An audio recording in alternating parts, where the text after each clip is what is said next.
You know, the world's climate scientists tell us that the highest safe level of emissions would be around 350 parts per million of carbon dioxide and greenhouse gases in the atmosphere. We're already at 400.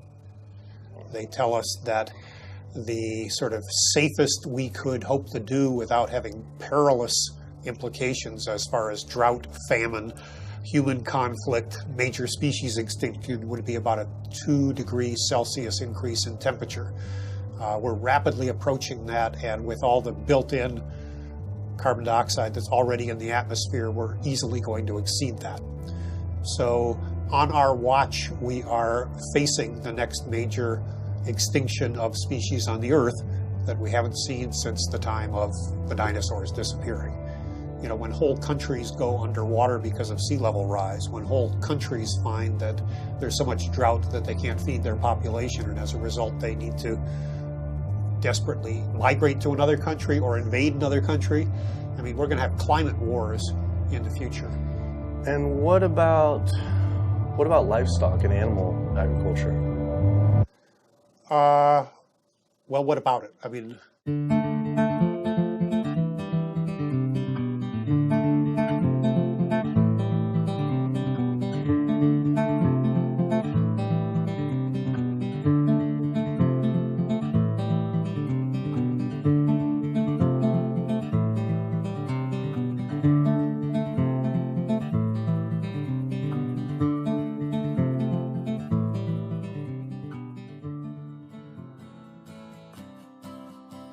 My name's Kip.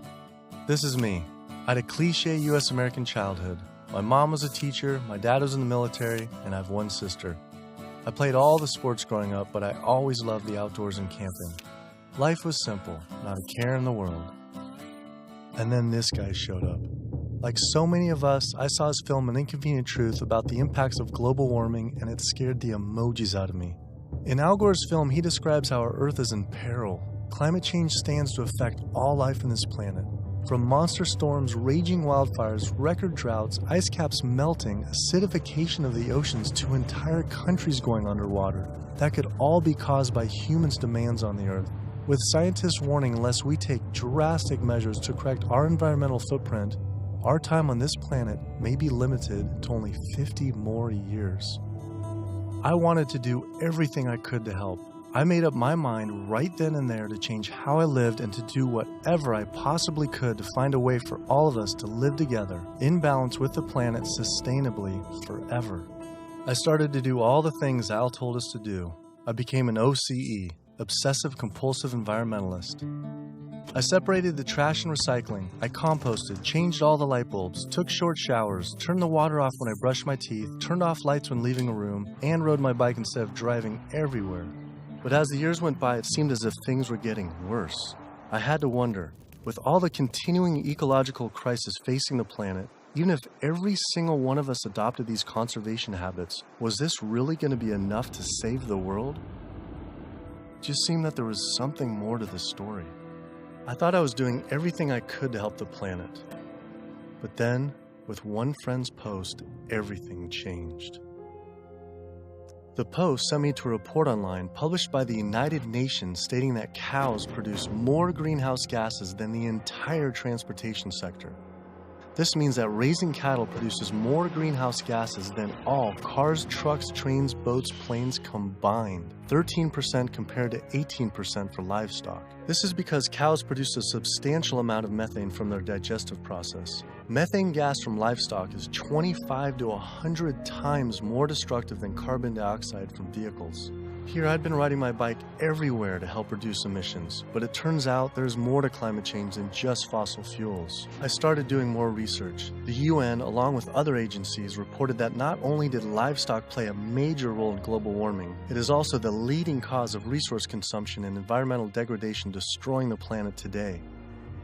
How is it possible I wasn't aware of this? I thought this information would be plastered everywhere in the environmental community. I went to the nation's largest environmental organizations' websites, 350.org, Greenpeace, Sierra Club, Climate Reality, Rainforest Action Network, Amazon Watch, and was shocked to see they had virtually nothing on animal agriculture. What was going on? Why would they not have this information on there? It seemed the main focus for many of these groups was natural gas and oil production, with fracking being the latest hot issue due to water usage and contamination. Hydraulic fracturing for natural gas uses an incredible amount of water. A staggering 100 billion gallons of water is used every year in the United States. But when I compared this with animal agriculture, raising livestock just in the US consumes 34 trillion gallons of water. And it turns out the methane emissions from both industries are nearly equal. Living in California, a state plagued by drought and water shortages, water use is a major concern for many of us. The average Californian uses about 1,500 gallons per person per day. About half of that is related to the consumption of meat and dairy products. So meat and dairy products are incredibly water intensive, in part because the animals are using very water intensive grains. That's what they eat. And so all of the water embedded in the grain and that the animal eats essentially is considered part of the virtual water footprint of that product. I found out that 1/4 pound hamburger requires over 660 gallons of water to produce. Here I've been taking these short showers trying to save water, and to find out just eating one hamburger is the equivalent of showering 2 entire months. So much attention is given to lowering our home water use, yet domestic water use is only 5% of what is consumed in the US versus 55% for animal agriculture. That's because it takes upwards of 2,500 gallons of water to produce 1 pound of beef. I went on the government's Department of Water Resources' Save Our Water campaign, where it outlines behavior changes to help conserve our water, like using low-flow shower heads, efficient toilets, water-saving appliances, and fix leaky faucets and sprinkler heads, but nothing about animal agriculture. When I added up all the government's recommendations, I was saving 47 gallons a day. But still, that's not even close to the 660 gallons of water for just one burger. I wanted to see if I could somehow talk with the government about this. Just calling to see if we could schedule an interview. Yeah, that would be good. What does your schedule look like this afternoon or tomorrow afternoon? Tomorrow afternoon could be good. For the urban environment, there are a lot of things that can be done. Indoor, using low-flow shower heads, low-flow faucets, efficient toilets, efficient water using appliances. All those are really good areas that can help quite a lot. But the biggest water savings is from outdoors. We have to be mindful of the way we use water. We have to use it as efficiently as possible. We have to protect its quality, and we have to be good stewards of the environment that depend on water. And checking the sprinklers. A lot of time we get a lot of leaks and broken sprinklers and things like that wastes water. And those are the areas that there's a lot of room for conservation. It kept on coming up. A lot was of animal agriculture. Can you comment on that at all, about how much that plays a role in water consumption and pollution?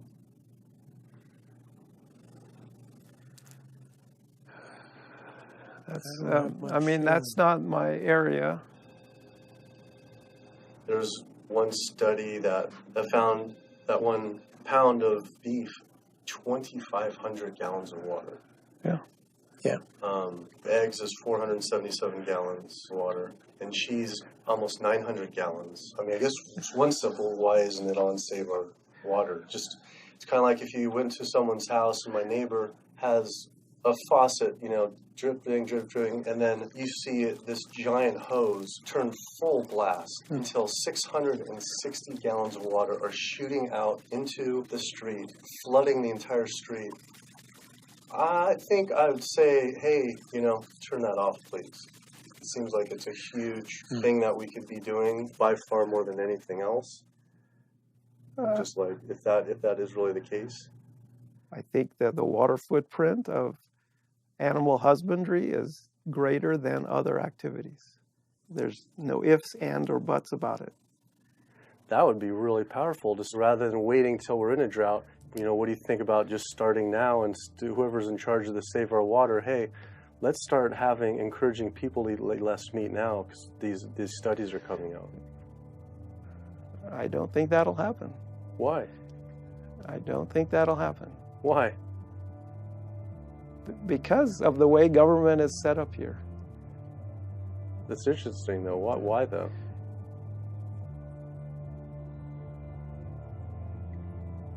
One is water management, and the other one is behavior change. Behavior of taking showers and not watering your lawn and doing all that, that's behavior. Yeah. Wow. Clearly the government did not want to talk about this issue.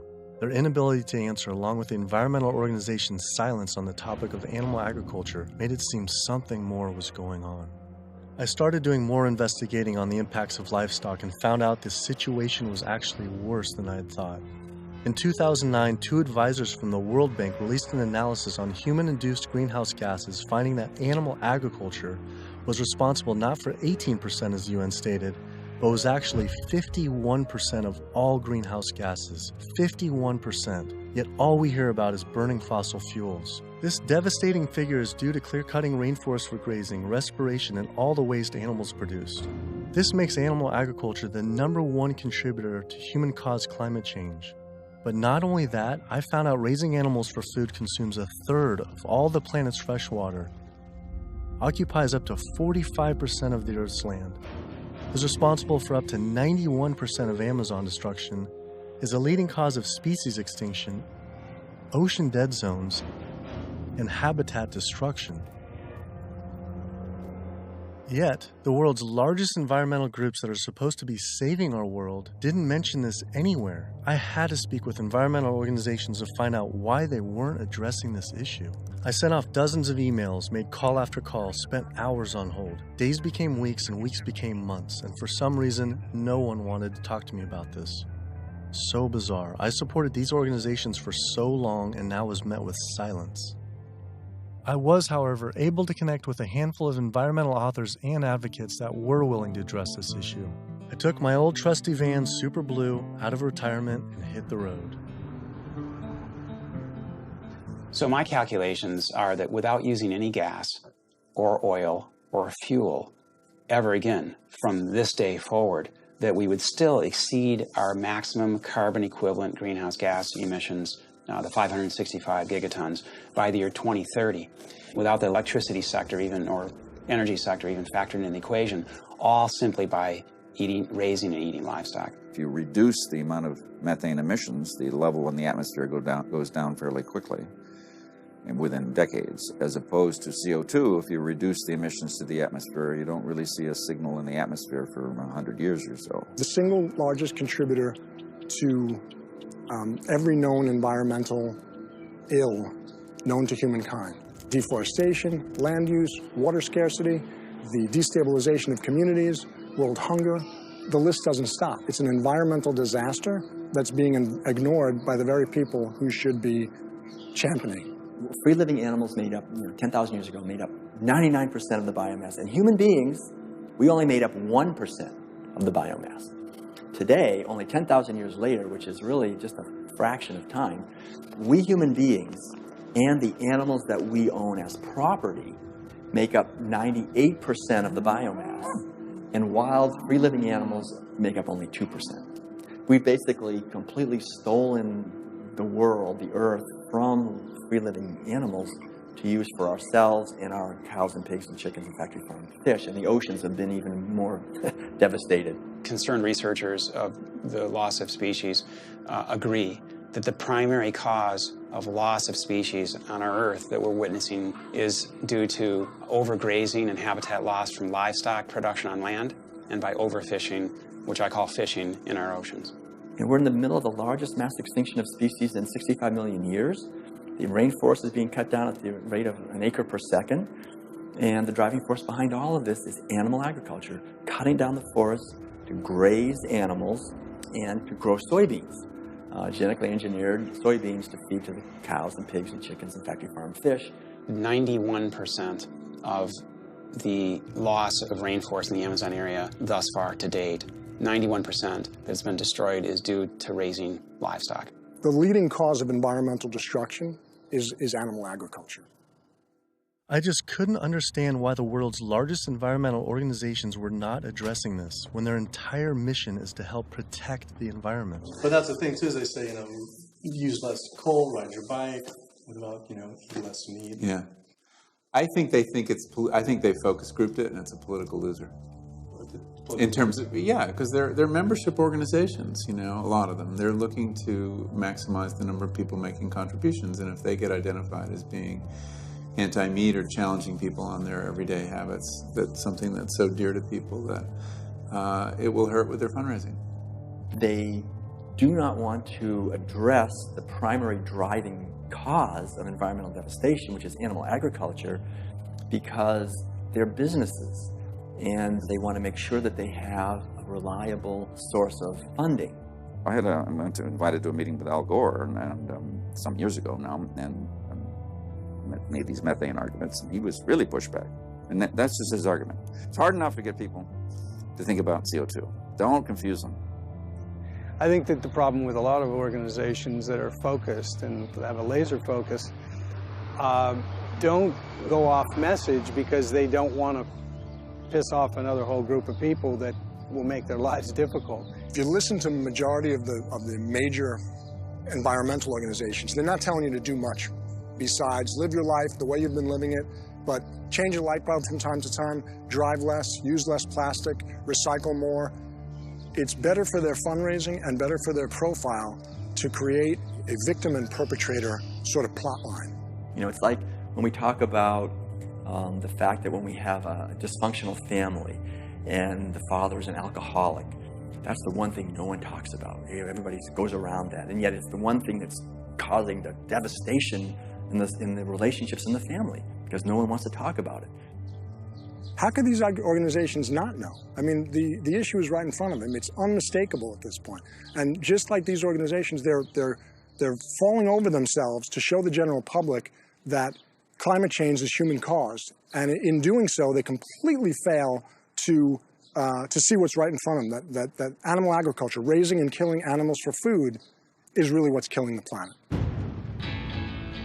That was it. No more emails, no more phone calls. I had enough. I realized if I wanted answers, I would have to go to these organizations' headquarters in person. Hi, how's it going? We're doing a full-length feature documentary, and it's on sustainability and animal agriculture plays a role. And we're seeing if we can talk to David Barr. Yeah. Okay. Do you have an appointment with him? We've been trying for it's almost 2 months, and we haven't even had one receptive email or anything. So we're seeing if we can just set something up. Let me just say They sent out their PR person instead. She refused to be filmed and told us to turn off the camera, but promised someone from their rainforest, ocean, and climate change departments would all speak with us, finally.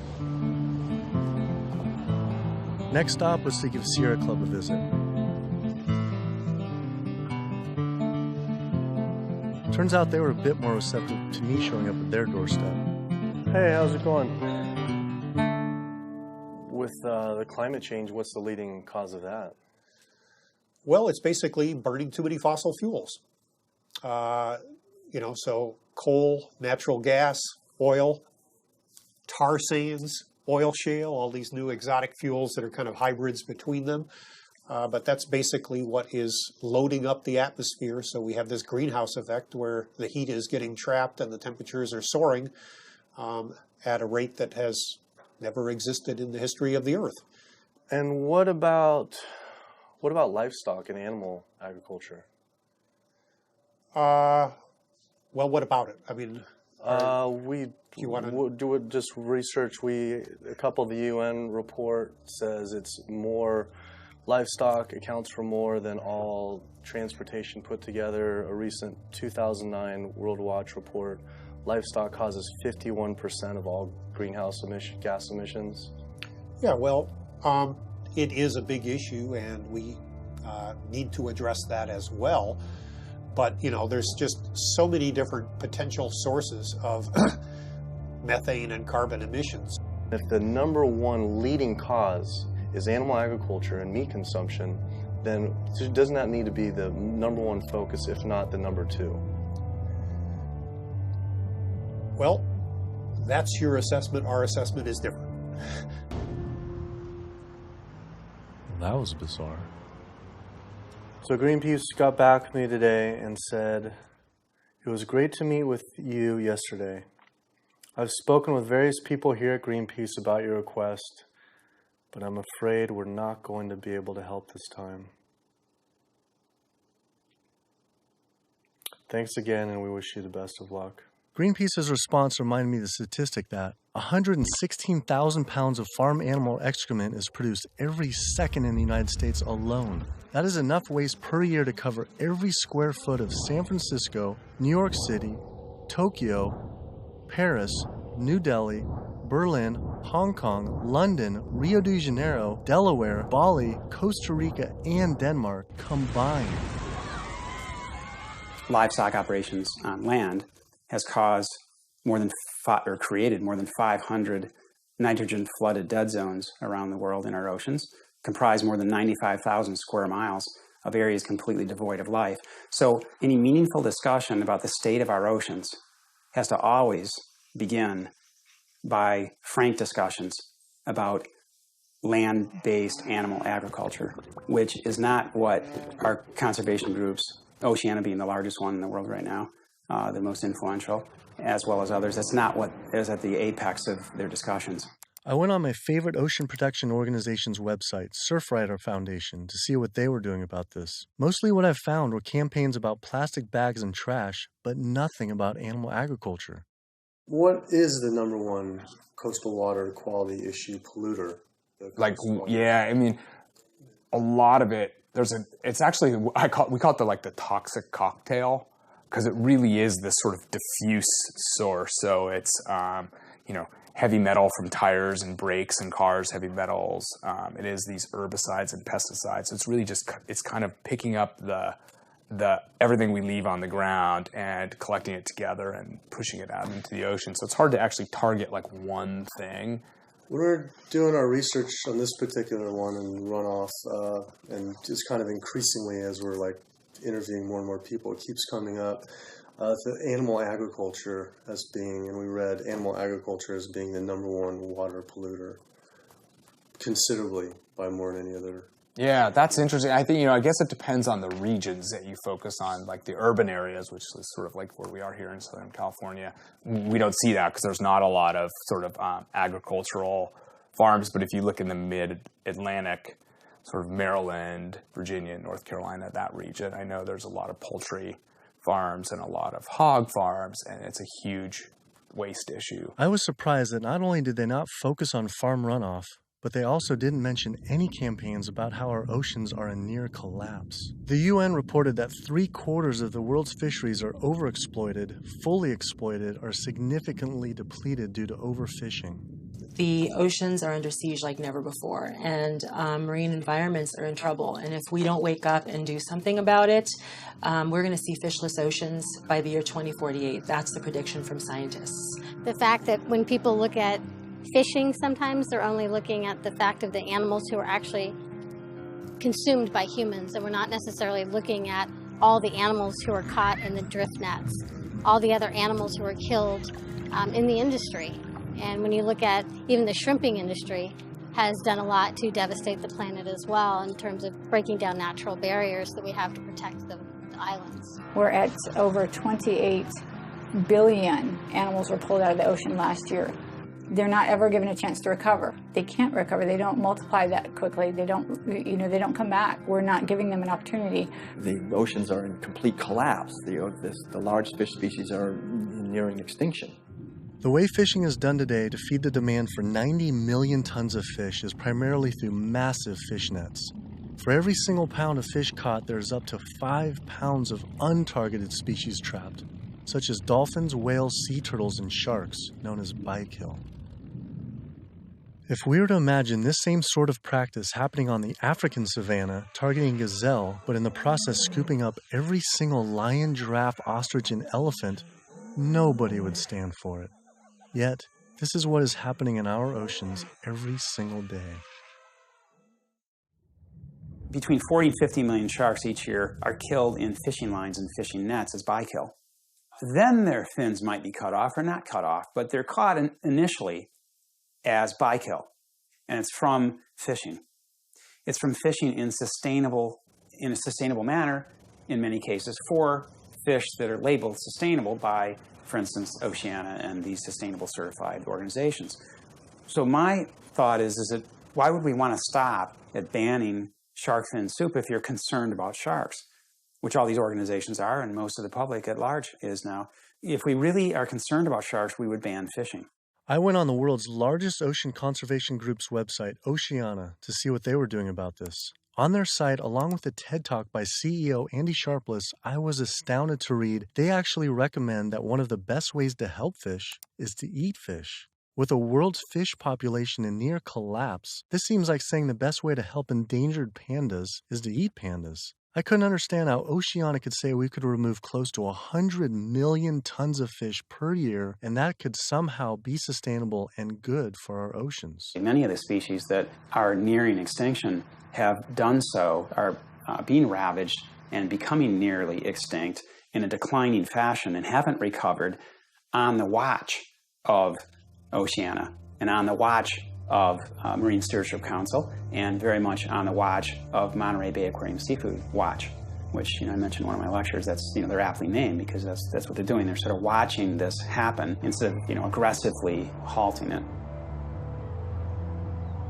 I mean, according to the United Nations Food and Agriculture Organization, roughly 3/4 of all the fisheries out there are either fully exploited or overexploited. So there's really not a whole lot of fish stocks out there that you might consider at healthy levels for the ecosystem.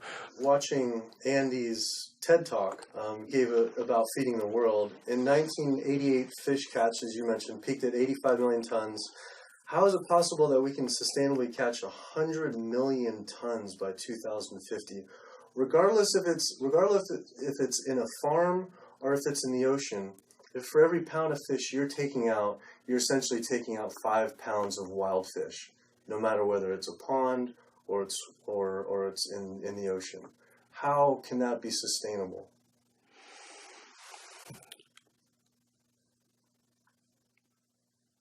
The ultimate question, right, is that there is a tremendous amount of natural production that is basically coming out of the oceans all the time.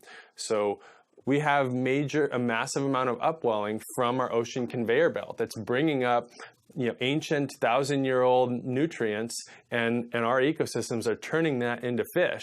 Yes, they're eating each other, and you're losing some of that production every step up in the food chain, but you get more every year. You can fish and take some out, and next year there will be more. And if we do that right without ultimately hitting the fundamental driver, it's sort of like living off the interest, right? As long as you don't bring your principal down, right, if you're investing in something, as long as you're not hitting into that principal and your principal remains high, you could potentially live off the interest forever. And that's the basic idea with fish. With our population right now, what we're doing is if it's 75% depleted, the fishery is now depleted. And it's a good analogy with money. We're not living off our interest. We're in extreme debt. And if our population who's trying to live as a family on the same amount of money, and it's increasing 35% to 9 billion people, right? Isn't it just, hey, we got to stop spending money? Yeah. We need to stop eating fish. Well, if you could bring the principle back. Fishing of any type is depleting not only the species, but you get into this serial depletion where one fish species will be minimized, and the fishing industry for that fishery will move on to the next species. And it's called serial depletion, aptly named. And in the process, so the fish are being lost, not only the species is being lost, but the next in line is being lost, and then the mechanism is still extremely destructive. So they're losing the fish species, but it needs to be kept in mind they're also destroying habitat. I think they came up with this term, sustainable fishing, to make ourselves feel good about eating fish and continuing to take fish out of the oceans, when in fact, really, it's Sea Shepherd's position that there is no such thing as sustainable fishing.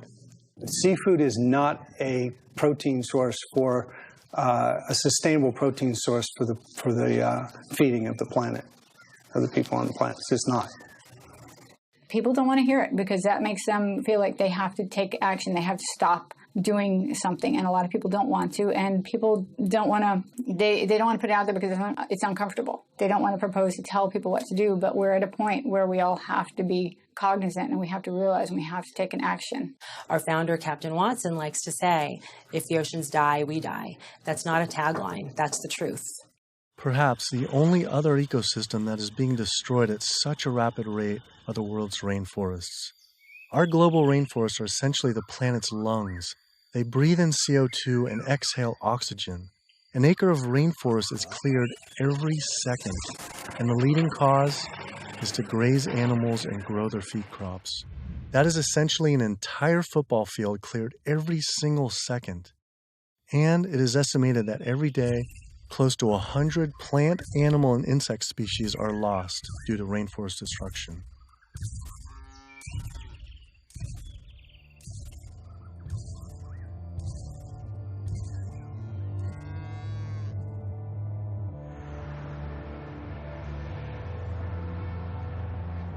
What is the leading cause, absolute leading cause of rainforest destruction?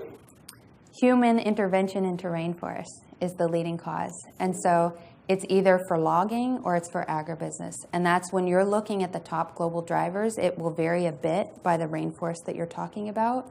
But the way that we're choosing to use these natural resources on a large industrial scale is the leading driver. When I went on Rainforest Action Network's website, I couldn't believe I didn't see anything about cattle. But I did see they had a large campaign against palm oil. Palm oil plantations are causing tremendous deforestation in the Indonesian rainforest. It is estimated that palm oil is responsible for 26 million acres being cleared. Though, compared to livestock and their feed crops, they were responsible for 136 million acres of rainforest lost to date. But on their website, I was shocked to find cattle was not included as one of their 4 main key issues. Instead, they focused on palm, pulp and paper, coal, and tar sands. How could they not have the leading cause of rainforest destruction? I had to wonder, why focus on fossil fuels and not cattle? Is it more fossil fuels or is it more animal agriculture? I don't know why we would ever do a one or the other. I'm just wondering, what more is it? I don't necessarily know what it is. Could the executive director of one of the world's largest rainforest protection groups honestly not know what was going on? Or even worse, were they hiding it on purpose? And if so, why? I immediately went to Amazon Watch to see if they would say what the leading cause of rainforest destruction truly is. The most biologically and culturally diverse place on the planet is under massive attack right now. The Amazon rainforest itself could be gone in the matter of the next 10 years. What is the leading cause of rainforest destruction? The leading cause of rainforest destruction, I would say, well, just to put it into the context of what Amazon Watch works on,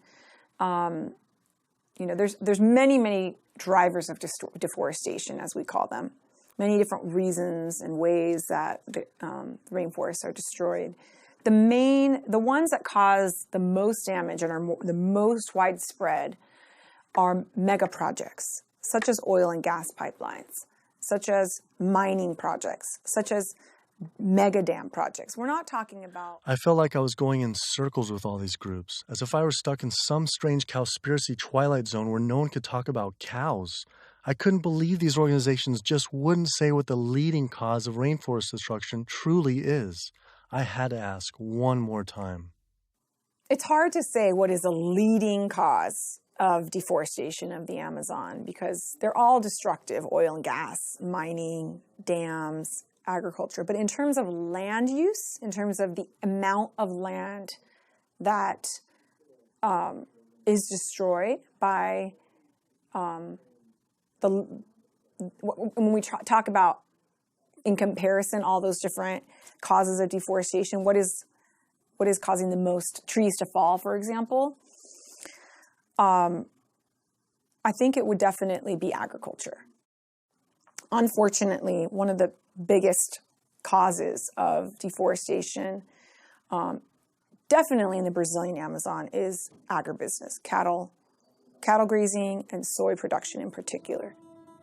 This is really what's going on. Mm-hmm. Why do you think that's like no Greenpeace or no one's Mm-hmm. really saying the whole story? The whole story about the main cause of deforestation. Yeah. And I think you brought up some really good points about why isn't anybody doing anything about this? And I think in Brazil in particular, I think when we look at what happened after the Forest Code was passed, and people who were standing up against the lobbyists and the interests, the special interests, the cattle industry, the agribusiness industry, what was happening to them? A lot of people who were speaking out got killed.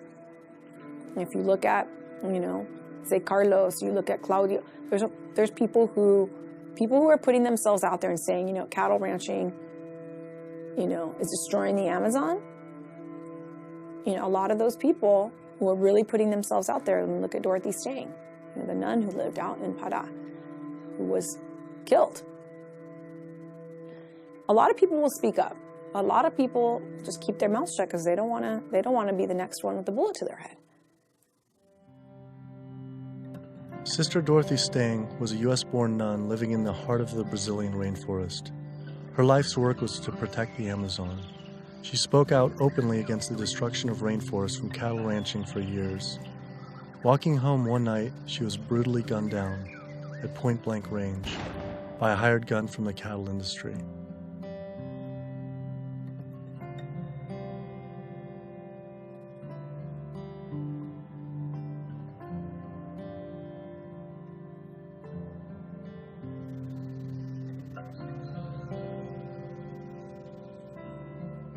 After Greenpeace's initial denial for an interview, I wrote again, begging they reconsider. Greenpeace got back again and said again, I'm afraid we've explored the options here in terms of helping you and are not going to be able to be involved this time. You mentioned you were also speaking to Oceana. I'm sure they'll be able to give you some great quotes about ocean-related issues. Thanks again for thinking of us.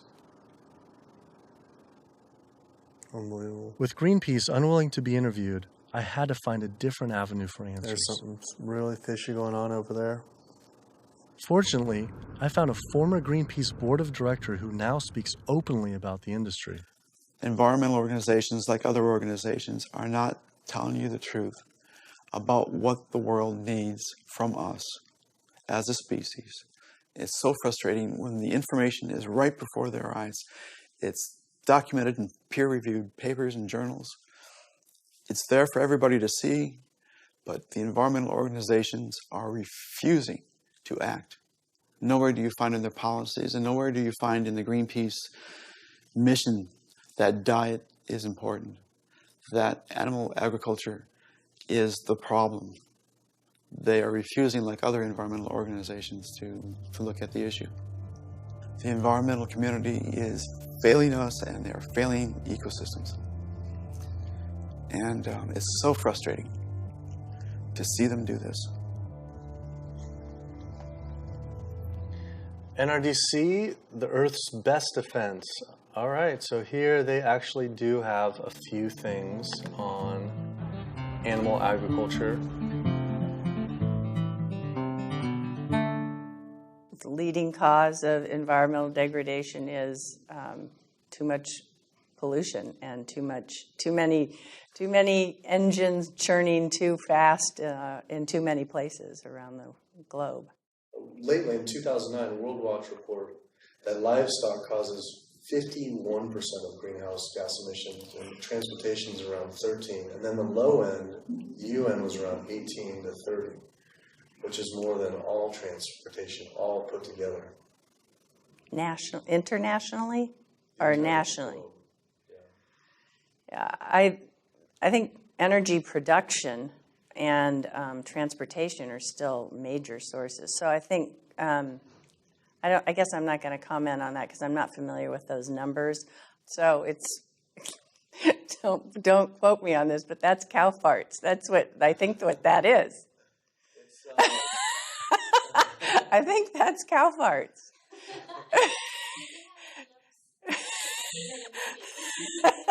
Well, that's part of the story.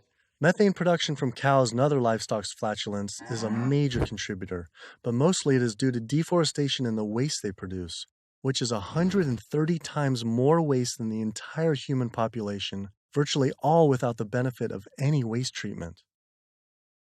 NRDC absolutely, as I said, has a big food program. In fact, we just, every year we do the Growing Green Awards, and we recognize food innovators. And this last year, one of the awardees was a sustainable pork producer, actually, that doesn't use any antibiotics, and also the antibiotic use that industrial food production in the United States uses right now. Is, you know, we're giving the majority of antibiotics in the United States are administered to healthy livestock. I wanted to visit one of these sustainable farms. I found the Markegard grass-fed beef farm on the lush, misty California coast.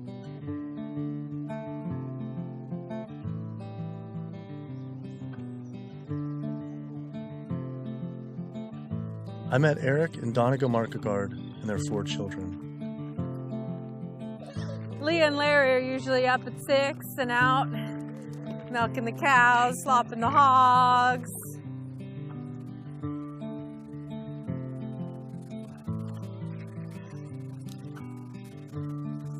Altogether, we graze about 4,500 acres, and this is our home ranch, and this is 952 acres of that. On average, it's about 1 cow or a cow and a calf per every 10 acres. We would produce annually roughly 80,000 pounds of finished plate-ready meat.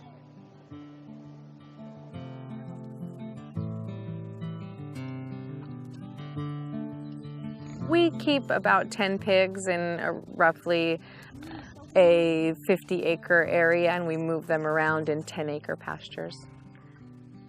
Some people think that pigs are dirty and gross, but I really like them. They know people, and they'll be friends and really nice. And they could be like your best friend, or it could be like your sister. See, they know you when you get to know them. I mean, I shouldn't be bonding, but you have to have nice pigs. Why shouldn't you bond with them? Well, because they're going to turn into bacon. Oh. But these pigs are about 7 months old now. So these bigger ones are getting ready to be killed. Those 2 smaller ones there, you know, they could grow up a few more months. I love animals, and that's why I'm in the meat business. It's what more of society needs to see, is that packaged piece of meat is a living animal, living and breathing creature that, yeah, it's hard. It's hard. But like what Donegal said earlier, we do it because we love them. With the land use, there's anywhere between, with industrial, as low as 2 to 2.5 acres per cow, all the way up to some, depending, it's not as lush as this, up to 35 acres. Yeah, we have a ranch in South Dakota that's 50 acres. 50 acres per. Yeah, it's about 50 acres, yeah. And why is that? Same thing, it was just farmed and robbed of all the nitrogen, you know. The it's land also was abused, seasonal, and right? It's also seasonal. Is it possible, and is it practical for the whole world to, say, have grass-fed cattle? In, like, say, Brazil, where, you know, 80% of the rainforest was destroyed for cattle. What are your thoughts on that? They shouldn't be eating beef. If their environment wasn't designed to raise beef, then they shouldn't be eating it. Yeah. How do you offset the carbon footprint of livestock?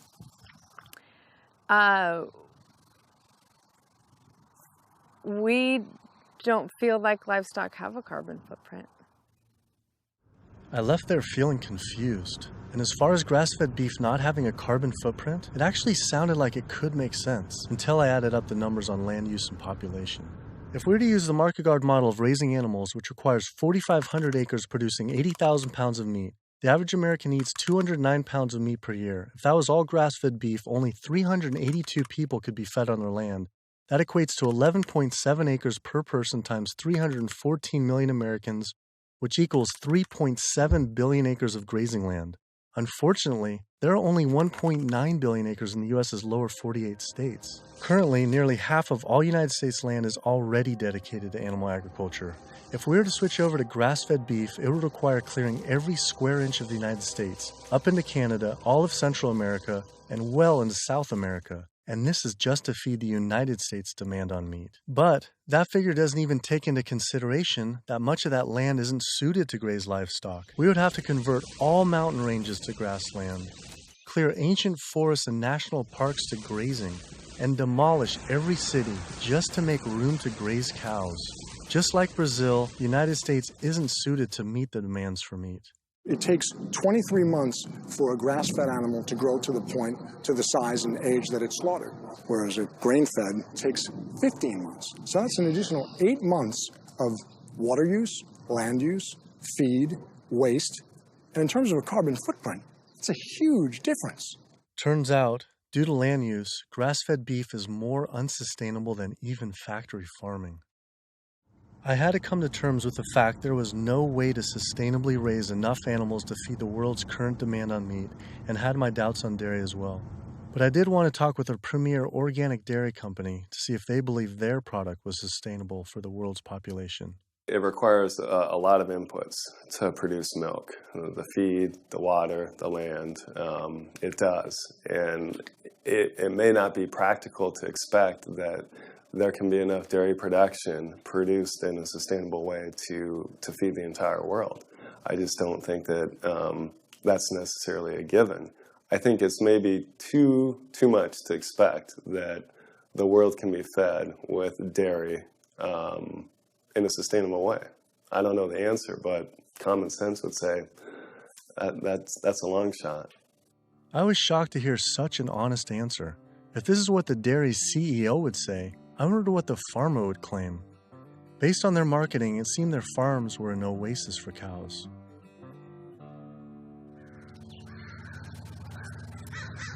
It was not what I expected.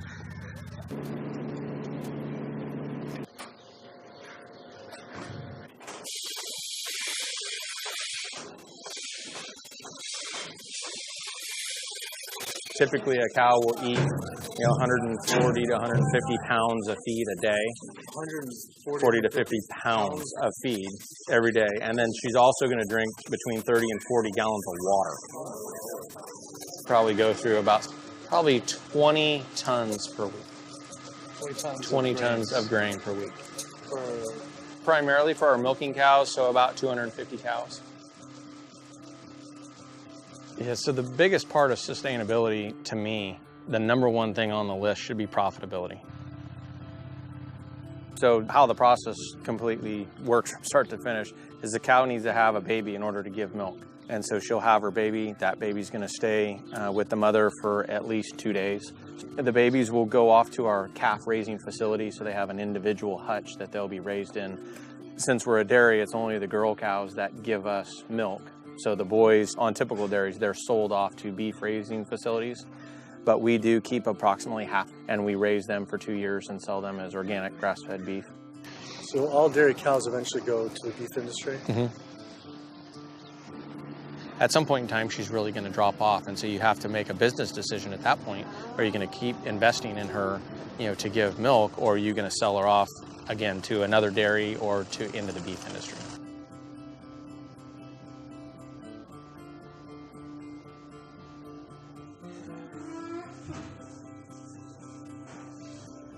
There's very few places on this planet that have this type of environment, but the demand on dairy-based protein in the world is only going to increase, and there's not enough land on the planet to do this type of dairying around the world. It's just the environment is not going to be that way. The land's not there.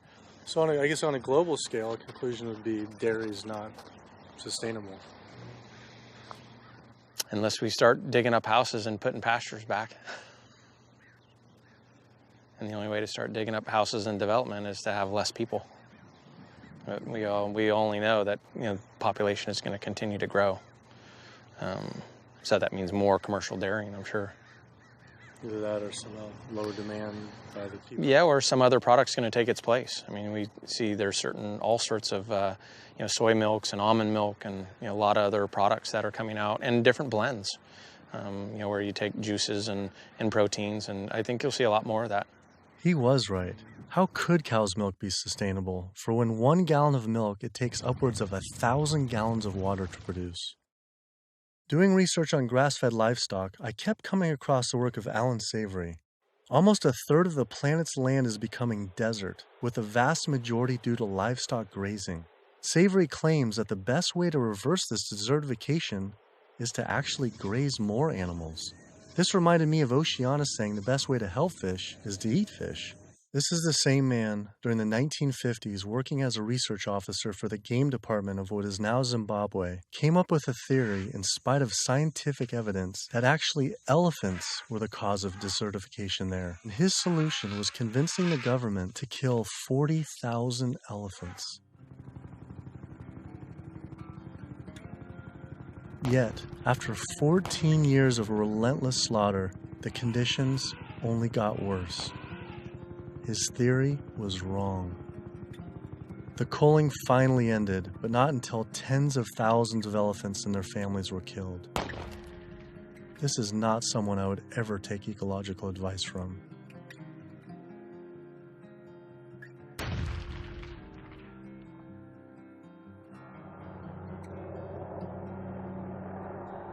It turns out the cattle industry is having the same effect on wildlife in the United States. The government has been rounding up horses en masse, and we now have more wild horses and burros in government holding facility, 50,000 wild horses and burros in government holding facilities than we have free on the range. Basically, you have ranchers who get to graze on our public lands for a fraction of the going rate. So they're getting like this huge tax subsidy. It's about 1/15 of the going rate. And what the Bureau of Land Management has to do is say how much forage and water is on the land, and then they divvy it up. They give so much to the cows, so much to wildlife, and so much to the wild horses and burros. And what we see is the lion's share of the forage and water is going to the livestock industry. And then they scapegoat the horses and burros and say, oh, there are too many horses and burros, let's remove them. I always tell people that wild horses and burros are just one of the victims of the management of our public lands for livestock, because we also see the predator killing going on. We know wolves are now being targeted by ranchers to get rid of wolves. USDA has aircraft, and all they do is aerial gunning of predators. So all a rancher does is call up and say, I've got a coyote here. They'll come over and they'll shoot the coyote, or they'll shoot the mountain lion, or they'll shoot the bobcat. And this is all for ranching. In Washington State, after cattle were found to be attacked on public lands where they were grazing under permit, Washington State decided to kill the entire wedge pack of wolves. And those wolves were not introduced. They had in-migrated from Canada, but they're no longer there. It starts at the local level with the Bureau of Land Management, but then it goes all the way to Congress. And we see Congress sitting there willing to allow this type of mismanagement of our public lands to continue. It is the insistence of and the lobbying power of the animal agriculture industry that continues to see wolves killed, continues to see an insistence that predators be maintained at a low level that does not benefit ecosystems. I've seen so many pieces of land, I've looked at so many environmental assessments from the Bureau of Land Management where they say the rangelands are not meeting standards. And they say straight up, livestock grazing is a cause for not meeting range standards, and yet they will continue to allow livestock grazing. They're at the very core of making sure that cougars are treed by hounds, and that wolf packs are run down, and that hunting seasons are opened up year-round, and that traps are set so that they can suffer. If anyone cares about wild horses and wildlife and public lands and the environment, you can't ignore the livestock, the impact, the negative impact that livestock grazing is having on our public lands and the rest. I've added up the costs of animal food production that the producers don't actually bear themselves. These are the hidden costs or the externalized costs that they impose on society. And those are in categories like healthcare, environmental damage, subsidies, damage to fisheries, and even cruelty. If you take those externalized costs, which are about $414 billion, if the meat and dairy industries were required to internalize those costs, if they had to bear those costs themselves, the costs of the retail prices of meat and dairy would skyrocket. So a $5 carton of eggs would go to $13. A $4 Big Mac would go to $11. The problem with these externalized costs being imposed on society is that whether you eat meat or not, whether you're an omnivore or an herbivore, you are paying part of the costs of somebody else's consumption. So that when somebody goes into a McDonald's and buys a Big Mac for $4, there's another $7 of costs that's imposed on society. I'm paying that. You're paying that, whether you eat meat or not. When you really look at who's benefiting and who's lobbied for this system of agriculture, it's the largest food producers in the country and the largest meat producers. And once they become so large and wealthy, then they can dictate the federal policies around producing food because they have so much political power. Was this why Al Gore, even during his vice presidency, never addressed the issue of animal agriculture and failed to talk about it in his film, An Inconvenient Truth, or his organization, the Climate Reality Project? Was this truth just too inconvenient for even him? I felt let down by the man who inspired me on this entire path. I knew I needed to talk to an animal agriculture lobby group to see what they had to say. If they could silence the government, are they influencing and possibly have connections to these environmental groups as well? Animal Agriculture Alliance, one of the biggest livestock lobby groups in America, has agreed to an interview. Greenpeace won't give us an interview, but Animal Agriculture Alliance has agreed to an interview. Now that is saying something. People hear the word GMOs, and that's a really scary term. And again, I think agriculture has kind of struggled to explain what that means. But in reality, what we've done is to use technology to make advancements in how we raise crops and how we raise animals. We're not going to feed the world, going back to how it was 100 years ago where all the animals were, pasture fed. We didn't just move animals inside and just implement these large vertically integrated systems because of sustainability. It certainly reduces the environmental impact while improving animal well-being and food safety. So they're saying that animals like it just as much being inside, say the chickens and the cows like being just as much inside as pasture grass-fed? In a lot of cases, it's been a significant improvement in their well-being, just in terms of the amount of care they can get, individualized care. Does the meat and dairy industry ever support or donate to environmental nonprofits? I don't know that I would want to comment on that. Yeah, I don't know. I don't know that we would know what they donate to or don't donate to. Does meat and dairy industry ever support or donate to, say, Greenpeace? Again, I don't know that I would feel comfortable. Hey, sorry we didn't get back to you earlier. I have some bad news. Unfortunately, we are no longer able to fund your film project. We had a meeting, and due to the growing controversial subject matter, we have some concerns and have to pull out. Why was this subject so controversial? The first person I could think to speak with was Howard Lyman, who had been sued by cattlemen for simply speaking the truth about animal agriculture on the Oprah Winfrey Show. I was born on the largest dairy farm in the state of Montana in 1938. Grew up my entire life on a livestock farm, went to Montana State University, got a degree in agriculture, came back and started a mega agricultural endeavor where I had 10,000 acres of crop, 7,000 head of cattle, and about 30 employees. So I spent 45 years of my life in animal agriculture, and so I've been there, done that. When I was on the Oprah show, we had the food disparagement law. Now, the food disparagement law, in my opinion, was unconstitutional, but what it basically said, that it was against the law to say something you knew to be false about a perishable commodity. I didn't say anything on the Oprah show I thought to be false. I went there and told the truth.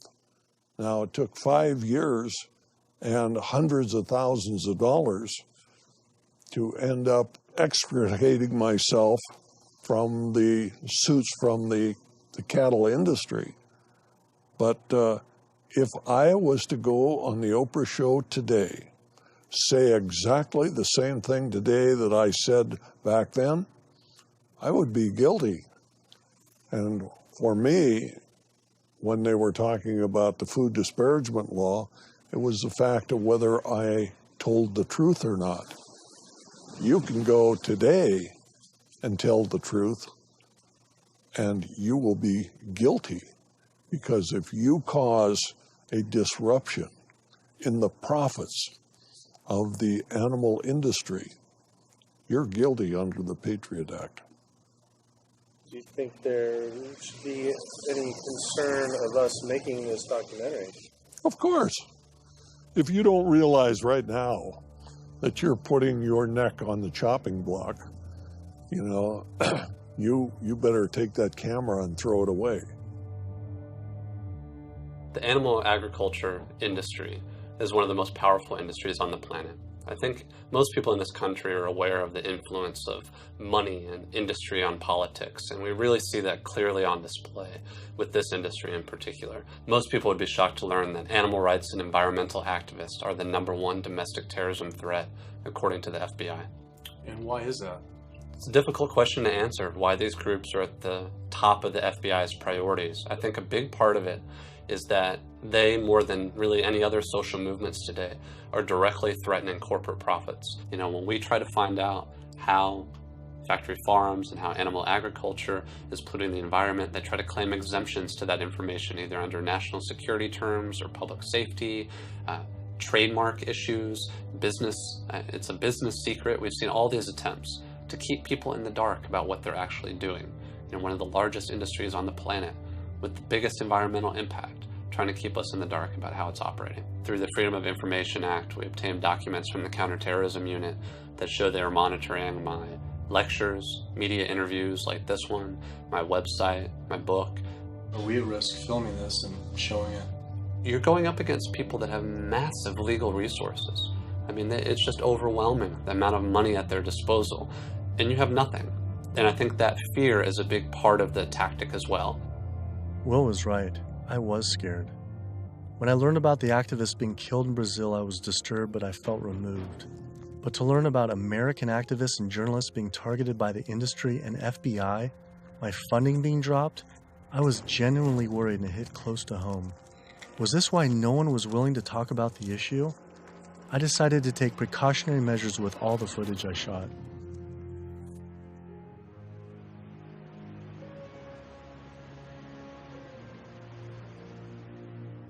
I was beyond frightened to imagine what could possibly happen if I pursued this subject any further. It seemed the only decision to make was to put down the cameras and walk away. But then, I realized this issue was way bigger than any personal concern I could ever have for myself. This was about all life on Earth hanging in the balance of our actions. Now you either live for something or die for nothing. And I actually had no choice all along. I decided then to surrender not to fear from a secret, but rather to a cause towards truth. I couldn't be like these environmental organizations and sit silently while the planet was being eaten alive right in front of our eyes. I had to stand up and continue on.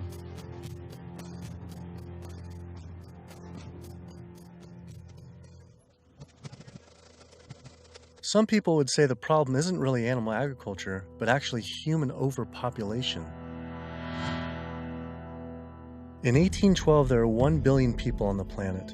In 1912, there were 1.5 billion. Then, just 100 years later, our population exploded to 7 billion humans. This number is rightly given a great deal of attention, but an even more important figure when determining world population is the world's 70 billion farm animals humans raise.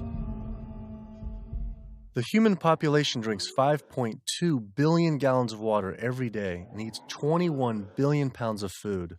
But just the world's 1.5 billion cows alone drink 45 billion gallons of water every day and eat 135 billion pounds of food. This isn't so much a human population issue, it's a human eating animals population issue. Environmental organizations not addressing this is like health organizations trying to stop lung cancer without addressing cigarette smoking. But instead of secondhand smoking, it's secondhand eating, which affects the entire planet. We're growing enough food right now in the world to feed between 12 and 15 billion people. We only have 7 billion people. We have roughly 1 billion people starving every single day. Worldwide, 50% of the grain and legumes that we're growing, we're feeding to animals. So they're eating huge amounts of grain and legumes. And in the United States, it's more like closer to 70, 80, depending on which grain it is, about 90% of the soybean. 82% of the world's starving children live in countries where food is fed to animals in the livestock systems that are then killed and eaten by more well-off individuals in developed countries such as the US, UK, and in Europe. The fact of it is that we could feed every human being on the planet today an adequate diet if we did no more than take the feed that we are feeding to animals and actually turn it into food for humans. And so somebody trying to justify GMOs, that's like trying to give a drowning man a drink of water. You can produce, on average, 15 times more protein from plant-based sources than from meat on any given area of land, whether it's using the same type of land, whether it's a very fertile area in one area of the world or it's an area that's depleted. If we would reduce the amount of meat we're eating and dairy and eggs, we could allow all these monocropped fields of genetically engineered corn and soybeans to revert back to forest again, to be habitat for animals. You know, anytime somebody tells you that we can't grow food for humans on the land that we're growing feed for animals, this is somebody that is smoking the #1 crop out of California. The fact of it is, if you can grow corn to stuff down the throat of an animal, you can actually grow corn and feed it to a human. You encourage people to eat less meat and for the tremendous resources required and the toll on the environment. And on the animals. And on the animals. And the workers in the system. And it's a brutal system at every level. As the world population continues to grow to almost 9 billion people, do you foresee someday that we might just completely have to stop eating meat altogether? I don't know that we'll completely stop. I think that the amount of meat eaten will decline. There's no way to support 9 ounces per person per day, which is what Americans are eating now. If the Chinese alone decide they want to eat that much, and they've decided they want to eat that much, we just can't.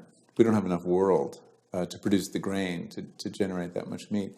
I think a plant-based diet is the most sustainable. But what do you recommend for 9 billion people can eat for the planet to not only sustain but to thrive? Would you throw out a number like an ounce, 1 ounce? Per meat? And including dairy, I don't think I don't know enough. But yeah, it would be on the order of a couple ounces a week. It's not going to be the way we're eating it now. We're gorging on meat. We're eating huge amounts. And does that include cheese too? Yeah. 2 ounces total?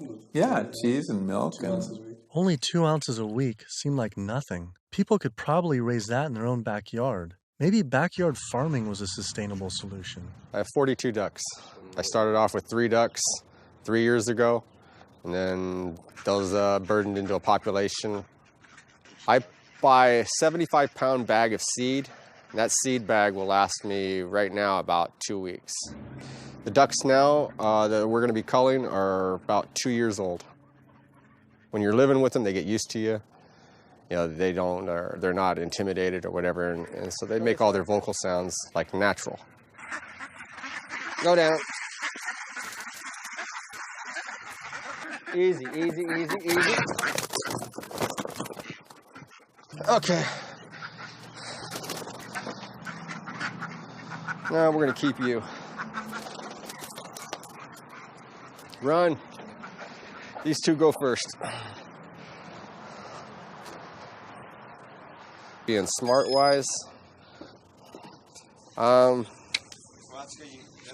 compared to a chicken, they're probably the same.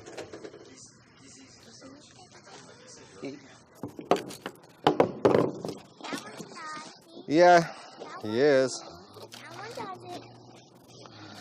Alrighty.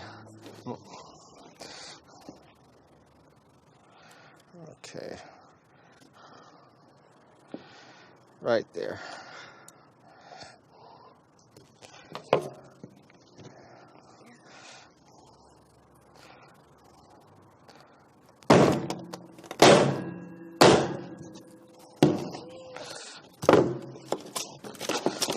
That's going to be a little gruesome. How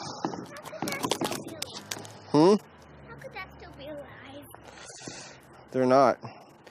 That's nerves, a nerve reaction. 5 years old or something like that, I think it was, the first time my dad came out and made us watch as we did rabbits. And we'd raise probably a couple dozen rabbits each year. And then we would take those rabbits and skin them and clean them up and keep them for food. As a young kid, I was kind of, I don't want to say it was hard, but it was kind of, from my memory, because some of the rabbits I had named, so it was kind of like going, you're like going, but after doing it a couple of times, you kind of just learn it's just something that has to be done.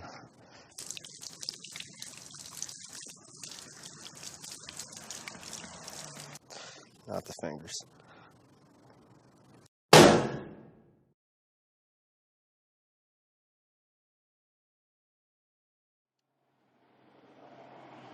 just can't do it. I don't think I could have someone else do it for me if I can't do it. If I can't do it, I don't want someone else doing it for me. And then sustainability, for sustainability, 75 pounds is 2 pounds per, so it's a pound per week per duck. 52 weeks, 110, so it's 110 pounds of food for 1 to 1.5 pound of meat. So on a sustainability issue, it's 100 to 1.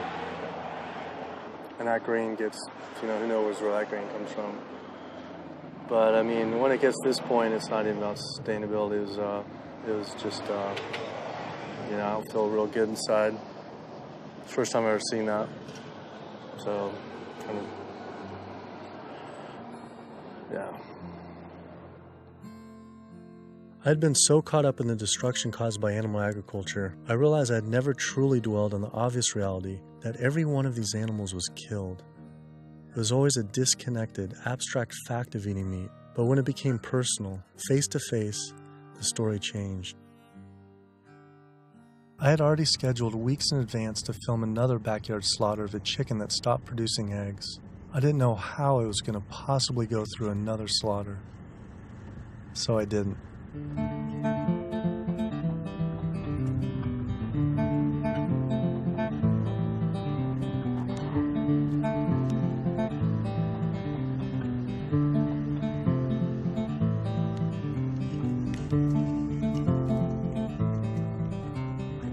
Animal Place is a farm animal sanctuary in Northern California that focuses on rescuing animals from the animal agriculture industry. A lot of people don't realize that meat breed chickens, like this guy behind us, they're generally slaughtered at about 42 days old, whereas chickens that are bred for egg production are killed when their productivity starts to decrease, when they start laying less eggs. And that generally happens about 18 months to 20 months. It doesn't matter if you buy caged eggs from hens on cage-free farms or free-range farms or pasture-based farms. Hi, Carol. It doesn't matter. It turns out there's a successful movement of sustainable animal alternative food producers based right here in California, funded by big names like Bill Gates and Biz Stone.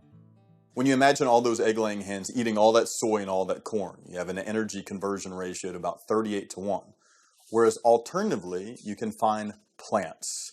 And you can grow those plants, and you can convert those plants into food. And the energy conversion ratio for the plants that we're using to replace the eggs is about 2:1, compared to 38:1 for eggs. So our explicit goal is to have the maximum amount of impact by creating this new model that makes the global egg industry entirely obsolete. We're making the Omega products and proving that we can make better tasting food that's great for you, and it takes 1/20th of the land and resources that dairy do. If I could tell you that you could have the fiber structure of meat, the satiating bite of meat, the protein, and all the nutritional benefits of meat without actually having animal protein itself, and by doing that, you could address climate change, you could address the human health epidemics that we're seeing, you could address animal welfare, and you could address natural resource conservation, would you make the change? But what if people just ate less animal products, like going meatless on Mondays? When you go meatless on Monday, if you ascribe to that campaign, you're essentially contributing to climate change, pollution, depletion of our planet's resources, and your own health, then on only 6 days of the week instead of 7. You're creating a false justification, clearly a false sense of justification for what you're doing on those other 6 days of the week. So in other words, we really shouldn't be resting on our laurels of what you do right only 1/7 of the time. You can't be an environmentalist and eat animal products, period. Kid yourself if you want. If you want to feed your addiction, so be it. But don't call yourself an environmentalist. I knew I had to stop eating all animal products. I wanted to help the planet be sustainable, but I needed to sustain myself. I had doubts about being healthy and not eating meat, dairy, and eggs. All I knew was a standard American diet I grew up on. Is it even possible to be a healthy vegetarian or vegan? Is it possible to be a healthy vegetarian or vegan?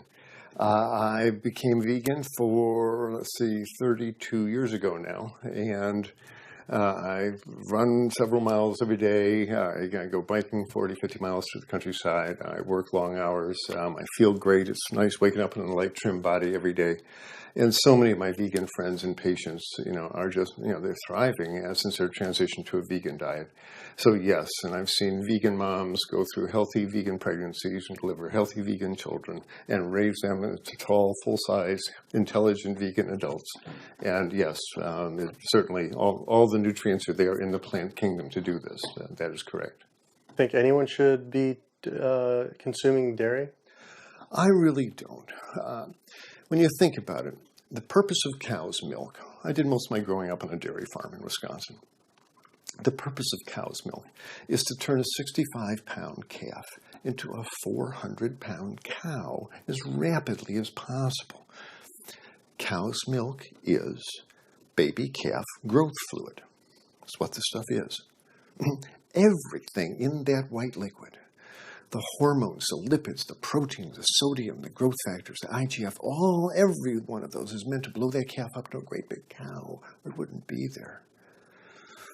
And whether you pour it on your cereal as a liquid, whether you clot it into yogurt, whether you eat it into cheese, whether you freeze it into ice cream, it's baby calf growth fluid. And women eat it, and it stimulates their tissues, and it gives women breast lumps. It makes the uterus get big, and they get fibroids, and they bleed, and they get hysterectomies, and they need mammograms, and gives guys man boobs. Cow's milk is the lactation secretions of a large bovine mammal who just had a baby. It's for baby calves. I tell my patients, go look in the mirror. Do you have big ears? Do you have a tail? Are you a baby calf? If you're not, don't be eating baby calf growth fluid in any level. There's nothing in it people need. It was a relief to hear I didn't have to eat any animal products to be healthy and even thrive. But I still thought you needed animal manure to grow organic agriculture. It turns out there's an entire movement with people growing food without any animal inputs. I visited Earthworks Urban Farm in Detroit, where they are working with and growing food for the low-income community.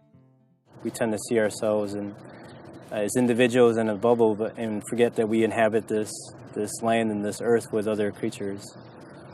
So we have to learn how to share more, I guess. Josh here is working on his garden. You'll be surprised what you can do with what seems to be not a lot of space. About a 4x8. Yeah. What's your goal this year? How much do you think you can maximize that? I would push for 100 at least. 100 pounds? At least. Wow. That's amazing. So, the one full year after this was constructed, we doubled our yield to over 14,000 pounds of food. 14,000 pounds? On Yeah. About how many acres? About 2.5. So as much food as we produce and we grow, or the earth helps us grow, is we also have to return those nutrients back to the soil. So we like to think of our work as being regenerative, that we're putting as much life-giving substance in the ground as we're taking out. So just kind of healthier and safer to use vegetarian or vegetable composting and stuff? Yeah, that's what we found. But also because it takes less time, it's a lot easier to manage. A lot easier, yeah. Yeah. And the soil's just as rich? No. Yeah, absolutely. Not only is it the organic more compassionate, it's also more efficient. And in a society with this many billions of people, we need to be as efficient as possible. Some people might go back and say, if we embrace this primitive approach of only wild animals everywhere, and we go back to like a hunter-gatherer system, that sounds great. But that was 10 million people on the entire continent. Maybe a little bit more, a little bit less, no one really knows. Today, now, we have what? We have 320 million in the US, 25 million in Canada, another 100 and so many million in Mexico. So North America is up to almost 450 million people. Trying to figure out a way to bring animal agriculture in balance with 450 million hungry people is impossible. This is amazing. I didn't believe it when I first learned it, but 216,000 more people are born to the planet every day. Every day. It's extraordinary. But what's really extraordinary is you need, per day, 34,000 new acres of farmable land. It's not happening. To feed a person on an all-plant-based vegan diet for a year requires just 1/6 of an acre of land. To feed that same person on a vegetarian diet that includes eggs and dairy requires 3 times as much land. To feed an average U.S. citizen's high-consumption diet of meat, dairy, and eggs requires 18 times as much land. This is because you can produce 37,000 pounds of vegetables on 1.5 acres, but only 375 pounds of meat on that same plot of land. I also learned the comparison doesn't end with land use. A vegan diet produces half as much CO2 as an American omnivore, uses 1/11th the amount of fossil fuels, 1/13th the amount of water, and 1/18th of the amount of land. After adding this all up, I realized I had the choice every single day to save over 1,100 gallons of water, 45 pounds of grain, 30 square feet of forested land, the equivalent of 20 pounds of CO2, and one animal's life every single day. If we all, as a society, did go vegan and we moved away from eating animal foods and toward a plant-based diet, well, what would happen?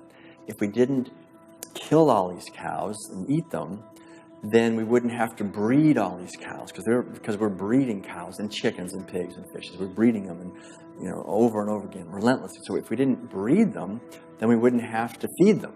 If we didn't have to feed them, then we wouldn't have to devote all this land to growing grains and legumes and so forth to feed to them. And so then the forest could come back. Wildlife could come back. The oceans would come back. The rivers would run clean again. The air would come back. Health would return. Renewable energy infrastructure, such as building solar and wind generators all over our country to reduce climate change, I mean, that's a pretty good idea, but it's projected to take at least 20 years. And at least minimally $18 trillion to develop. It's important to realize that we don't have that long of a time frame. We just talked about how it might be a 3 to 4 year time frame. So we don't really have 20 years, and we really don't have $18 trillion to develop these. So another solution to climate change, we could stop eating animals, and it could be done today. It doesn't have to take 20 years, and it certainly doesn't have to take $18 trillion because it costs nothing. Some people say, well, let's fix CO2 and then we can worry about the methane. Well, it's the other way around. It actually makes sense. Do something about methane because you get a response right away. Quietly and unmistakably, the most powerful thing that someone can do for the environment. No other lifestyle choice has a farther reaching and more profoundly positive impact on the planet and all life on Earth than choosing to stop consuming animals and live a vegan lifestyle. Do you realize that 75% of Americans consider themselves to be environmentalists? You don't think we couldn't solve this problem in a heartbeat? I'll tell you what, all we would need is for the environmentalists to live what they profess, and we'd be on a new course in the world. We will not succeed until we stop animal agriculture. And by succeed, I mean we will not save ecosystems to the extent necessary. We will not have enough food for people around the planet. We will not stop global warming. We will not stop pollution and the dead zones that run off all the fields of corn and soy that are grown to feed livestock. And we will not stop the hunting of wolves and other predators. Now, organic farming is one major positive step in the right direction, but we need to keep walking. We need to get beyond organics. We need to get to sustainability. When you take the animal out, well, you also take the greenhouse gas issue out, and you take the food safety issues out, and you take some of the other externalities related to food scarcity out. But one thing that's amazing is, I think you put our values back in. You put values like compassion and integrity and kindness, values that are natural to human beings. You put that in. You build that back into the story of our food. And I think as this begins to progress, I think it also helps people to pause before they eat that egg, before they eat that steak, before they eat that chicken nugget, and ask themselves, is that really what they want? Or do they actually want something more? I had to come to the full conclusion the only way to sustainably and ethically live on this planet with 7 billion other people is to live an entirely plant-based vegan diet. I decided instead of eating others to eat for others. At first, like these environmental groups, I was afraid of what it'd mean to change, but now I embrace it. All this talk about sustainability sounded like our planet was on some sort of life support, and I don't want her to simply survive or to sustain, but to thrive. Life today is not about sustainability, it's about thrivability. She's given so much to us for so long, it was time to give back. 108% of everything we have. It felt good. It was in alignment. And we see this movement not just about providing cheaper and inexpensive food that everyone can have, but also a spiritual move. A move towards understanding who we really are and how we can really connect to each other. Do what you can do as well as you can do it every day of your life, and you will end up dying one of the happiest individuals that ever died. We become part of a gathering momentum of other people that's happening. This is really what's happening. This is the news. Selflessness is a nice way to be.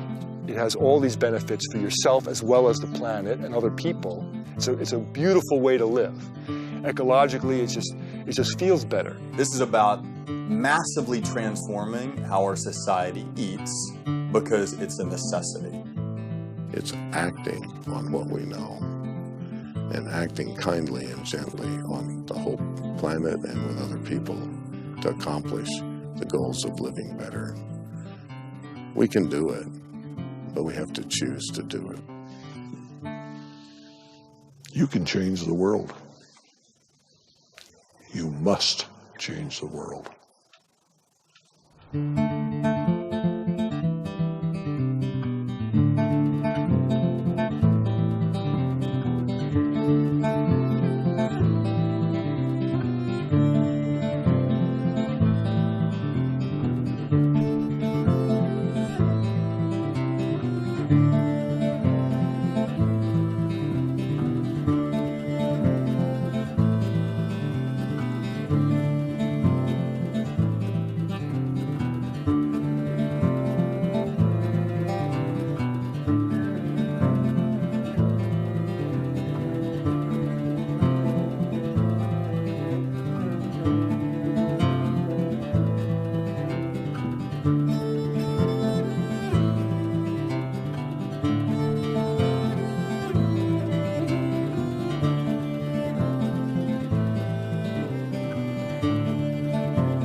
you.